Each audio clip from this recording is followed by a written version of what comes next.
Hello bachcho, let's see this question. Question says, let a1, a2, a3 be in harmonic progression with a1 is 5 and a20 is 25. The least positive integer n for which an is less than 0. There are 4 options. Let's solve this question.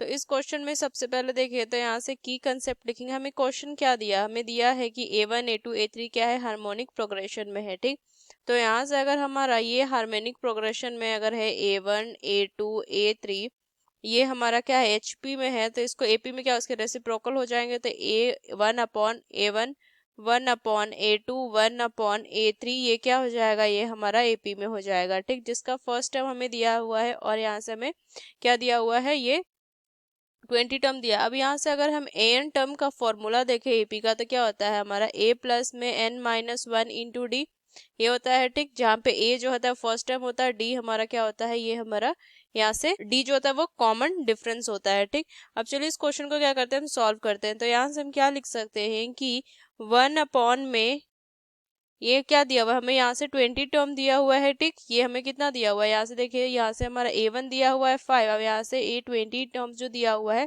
वो 25 दिया हुआ है. तो इसको क्या लिख सकते हैं हम, यहाँ से लेते हैं 1 अपॉन a1 प्लस में 20 minus 1 into d is equal to 1 upon a20 ये लिख सकते हैं हम एन टर्म के फॉर्मूला पे रखेंगे तो.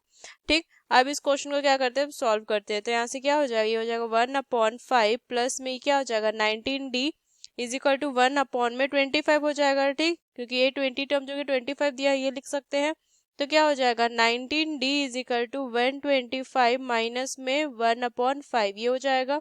आगे सॉल्व कीजिए तो क्या हो जाएगा 19d इज इक्वल टू यहाँ से 25 एलसीएम ले लेंगे तो क्या हो जाएगा -4. ठीक, तो d इज इक्वल टू कितना हो जाएगा -4 अपॉन में 25 इंटू 19 ये आ जाएगी हमारी कॉमन डिफरेंस की value d is equal to. ठीक, अब यहाँ से अगर देखें तो इस क्वेश्चन को अगर हम फर्दर सॉल्व करें तो d की तो वैल्यू आ गई. ठीक, अब यहाँ से अगर हम an टर्म जो देखें तो ये क्या होगा हमारा 1 अपॉन में a प्लस में n माइनस 1 इंटू डी तो कितना हो जाएगा 1 अपॉन में यहाँ से लिखेंगे 1/5 प्लस में यहाँ से n माइनस 1 और d आया तो क्या हो जाएगा इंटू में -4 अपॉन में 19 इंटू 25 ये लिखेंगे हम. ठीक, तो यहाँ से क्या हो जाएगा 1 अपॉन में यहाँ से हो जाएगा 1/5. यहाँ से क्या करते हैं पूरा एलसीएम ले लेते हैं हम. ठीक, यहाँ से देखेंगे तो इसको हम एलसीएम ले लेते हैं. यहाँ से वैल्यू क्या आ जाएगी, इसको हम यहाँ पे अगर देखें तो ये हो जाएगा हमारा 19 इंटू 25. तो यह क्या हो जाएगा, यहाँ से इसको अगर मल्टीप्लाई करेंगे तो क्या हो जाएगा 19 इंटू 5 हो जाएगा और माइनस में 4n प्लस में 4 ये हो जाएगा. ठीक, तो देखिए यहाँ से क्या हो जाएगा 1 अपॉन में 19 इंटू 5 कितना हो जाएगा, यहाँ से 95 और प्लस में 4 तो 99. तो 99 माइनस में 4n अपॉन में 19 इंटू 25 ये होगा हमारा एन टर्म. ठीक, अब यहाँ से अगर हम देखें तो हमें यहाँ से यहाँ पे क्या दिया है एन जो है ना वो क्या है हमारा लेस देन 0 है, ये हमें क्वेश्चन में गिवन है.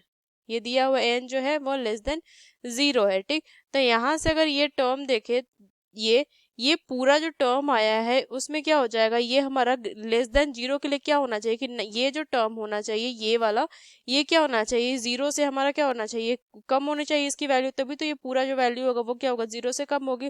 तो इसको क्या लिखेंगे कि ये हो जाएगा हमारा 99 माइनस में 4n अपॉन में 19 इंटू 25 क्या हो जाएगा लेस देन 0 हो जाएगा. ठीक, तो यहाँ से क्या हो जाएगा 99 माइनस में 4n जो हो जाएगा लेस देन 0 होगा. तो यहाँ से क्या हो जाएगा 4n यहाँ पे साइन माइनस तो साइन ये क्या हो जाएगा नहीं चेंज हो जाएगा. तो क्या हो जाएगा 4n इज ग्रेटर देन 99. तो n इज ग्रेटर देन क्या हो जाएगा 99 अपॉन 4. तो यहाँ से क्या हो जाएगा इसको मिक्स्ड फ्रैक्शन में लिख देखिए इसको हम क्या करेंगे इसको मिक्स्ड फ्रैक्शन में लिखेंगे, ये हमारा मिक्स्ड फ्रैक्शन में वैल्यू आ जाएगी. ठीक, अब यहाँ से क्या हो जाएगा n की वैल्यू जो होगी वो 25 से क्या होगी हमारी ग्रेटर ही होगी. ठीक, तो यहाँ से क्या हो जाएगा n is greater than equal to 25 ये होगा. ठीक, मतलब कि लीस्ट वैल्यू जो हो जाएगी वो क्या हो जाएगी हमारी 25 होगी. तो यहाँ से लिखेंगे कि least value of n is 25 ये होगा हमारा 25. तो 25 हमारा क्या हो जाएगा इसका हमारा फाइनल आंसर हो जाएगा. अब यहाँ से अगर हम देखें तो कौन सा ऑप्शन सही होगा, ये हमारा D option is correct. Using these key concept we solve this question. Hope you understood it well. Best of luck. Thank you.